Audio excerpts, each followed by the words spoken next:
Hello everyone, welcome to RD exam fight.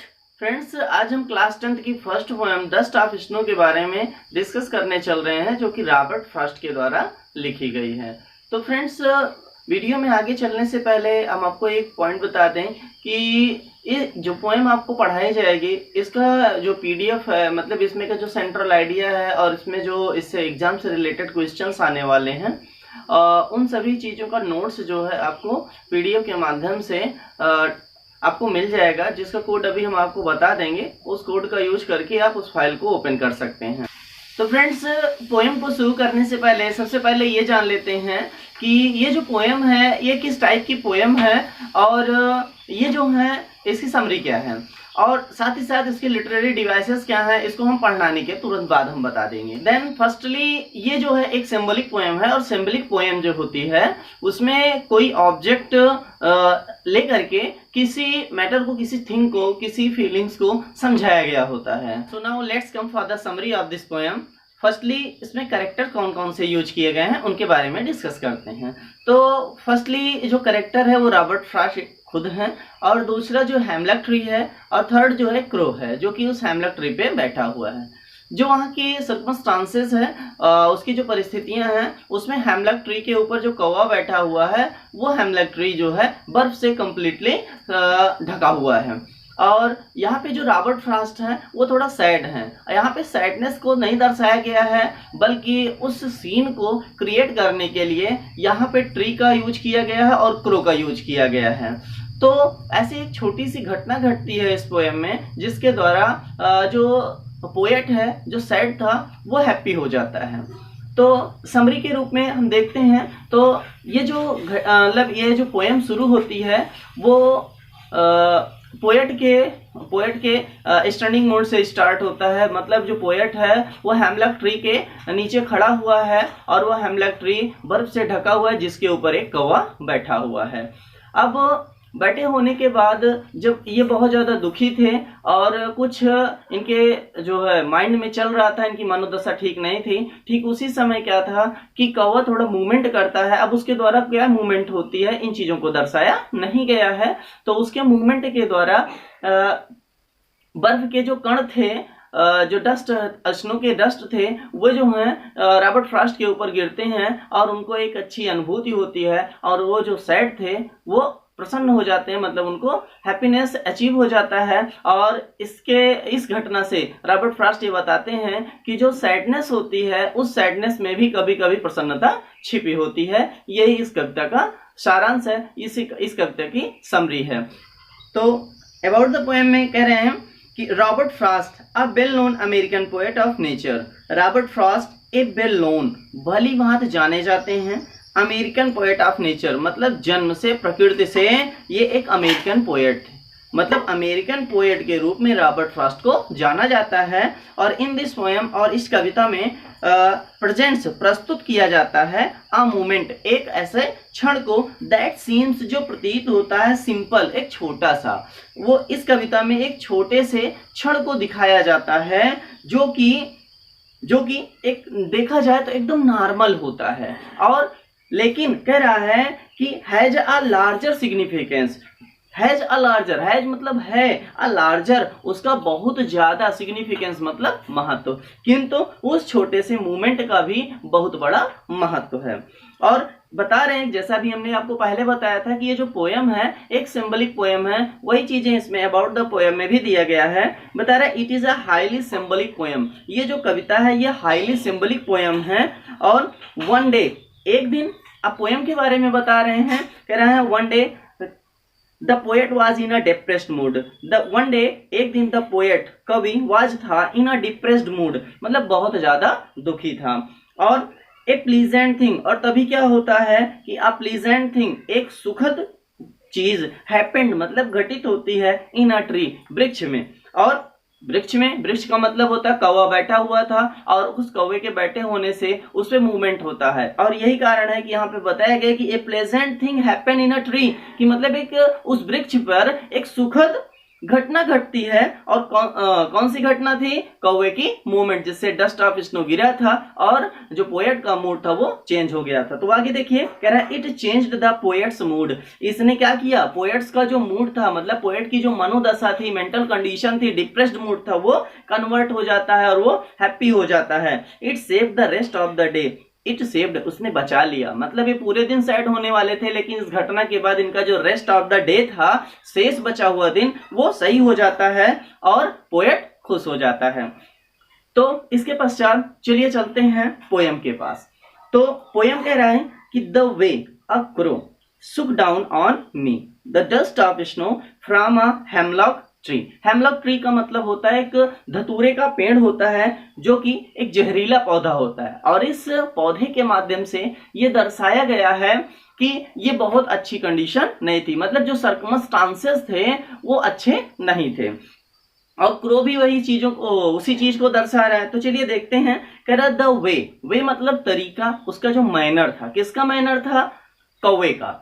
तो कौवा जो उस हेमलॉक ट्री पे बैठा हुआ था, उसके मैनर को इंडिकेट नहीं किया गया है, डायरेक्टली ये बताया गया कि कौवा जो है वो मूव करता है, और उस मूव करने के द्वारा, उस मूव करने के कारण से वृक्ष से डस्ट ऑफ स्नो गिरना शुरू हो जाते हैं, जिससे रॉबर्ट फ्रॉस्ट ठीक हो जाते हैं। तो चलिए देखते हैं। कह रहा है the way a crow, the way मतलब उस तरीके से, अ क्रो कौवे के उस तरीके से जो क्या करता है, उस पे मूवमेंट करता है, उस मूवमेंट के कारण से सुक मतलब हिला, क्या हिलता है?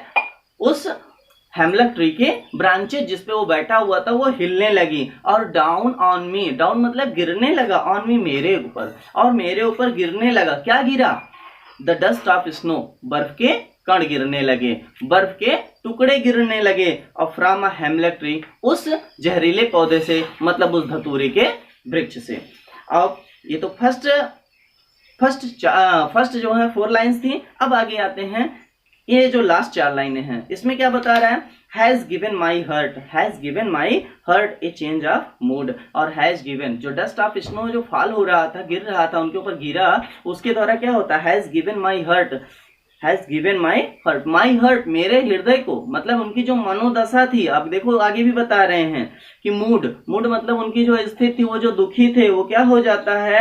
हैज गिवन ए चेंज का मतलब उन्होंने बदल दिया। देखिए फिर से, हैज गिवन माई हर्ट, मेरे हृदय को, हैज गिवन अ चेंज मतलब हैज गिवन दिया, क्या दिया? ए चेंज, एक परिवर्तन। और किसमें परिवर्तन होता है? ऑफ मूड मतलब उनकी जो मनोदशा थी, मतलब वो जो सैड थे। मतलब हेमलॉक ट्री पे बैठे हुए कौवे के द्वारा जो मूवमेंट हुई, उससे डस्ट के जो पार्टिकल्स आर्थर मतलब रॉबर्ट फ्रॉस्ट जी के ऊपर गिरे, उसके द्वारा जो इनका जो मूड था, मतलब डिप्रेस्ड मूड था, उसमें कुछ परिवर्तन हुआ। और क्या परिवर्तन होता है? एंड सेव्ड सम पार्ट मतलब बचा दिया, सम पार्ट कुछ भाग, ऑफ अ डे मतलब दिन का। आई हैड रूइड का मतलब होता है दुखी होना। जो मैं दुखी था पहले, उस दुखी होने की स्थिति को बदल करके अब जो शेष भाग था वो प्रसन्नता में बदल गया। तो फ्रेंड्स, ये जो है रॉबर्ट फ्रॉस्ट के डस्ट ऑफ स्नो का एक हिंदी अर्थ था। अब इसमें चलते हैं कि लिटरेरी डिवाइसेस में कौन कौन सी चीजें हैं। तो लिटरेरी डिवाइसेस में सबसे पहले हम इसके राइमिंग स्कीम को देख लेते हैं। तो राइमिंग स्कीम जो है वो राइमिंग स्कीम इसका ए बी है। फर्स्ट स्टैंजा में ए बी है और सेकंड स्टैंजा में सी डी है। तो राइमिंग स्कीम को पता कैसे करते हैं, इसको जानने के लिए सबसे पहले यहाँ पे देखते हैं पोएम के लास्ट लाइन पे। तो जब लास्ट वर्ड जो होता है, जो लास्ट लेटर होता है वर्ड का, उस लेटर को देखते हैं और वो लेटर कहाँ पे रिपीट हो रहा है उसको हम एक सिंबल मान लेते हैं। तो जैसे यहाँ पे क्रो में W आया है, W को हम A मान लेंगे, और थर्ड लाइन में आपका W आया है, इसको भी हम A मान लेंगे। जबकि सेकंड लाइन के लास्ट लेटर में E आया हुआ है और फोर्थ लाइन के लास्ट लेटर में E आया हुआ है, तो E को हम B मान लेंगे। तो यहाँ पे भी B मान लेते हैं। तो ये हो जाएगा फर्स्ट और थर्ड मिला करके हो जाएगा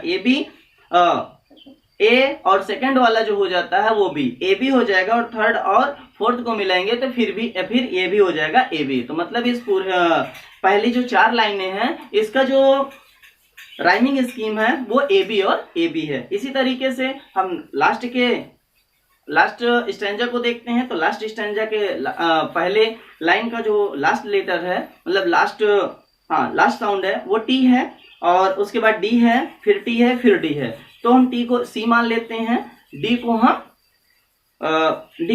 डी मान लेते हैं, और फिर थर्ड लाइन में देखेंगे टी है, इसको भी हम सी ही मानेंगे, और ये भी आपका डी हो जाएगा। तो मतलब सी डी और सी डी हो गया। ये तो राइमिंग स्कीम था।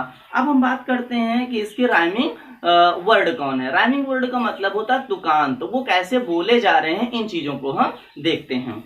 तो ये बता रहा है, देखो इसका साउंड कैसे हो रहा है। तुकांत को मतलब उसका साउंड मिल रहा है कि नहीं मिल रहा है। तो ये स्पेशली जो है फर्स्ट थर्ड में मिलता है, और सेकंड लाइन का जो लास्ट लेटर होता है, लास्ट वर्ड होता है, वो जाकर के फोर्थ में मिलता है। तो चलिए देखते हैं। कह रहा है क्रो और स्नो हो गया, मी और ट्री हो गया। यही सेम अगले स्टेंजा में है, हर्ट का पार्ट हो गया, मूड का रूइड हो गया। तो ये इसके राइमिंग स्कीम थे। तो ये आइए अब देखते हैं कि इसमें और कौन सी चीजें यूज की गई हैं। तो इसमें एक और यूज किया गया है जो वो है एसोनेंस। एसोनेंस का मतलब होता है कि जहां पे वावेल साउंड बार बार रिपीट किए गए हों, चाहे वो बीच में हो, चाहे आगे हो, चाहे कहीं पे भी हो, वो जो रिपीट किए गए होते हैं उनको जो है एसोनेंस कहते हैं। तो इसमें देखेंगे सेकेंड लाइन में यहाँ पर ओ और ओ, फिर ओ, सुक में डबल ओ आया है, डाउन में ओ आया है, ऑन में ओ आया है। तो ये लगातार रिपीट हो रहे हैं। तो ये जो आपका है ये एसोनेंस है।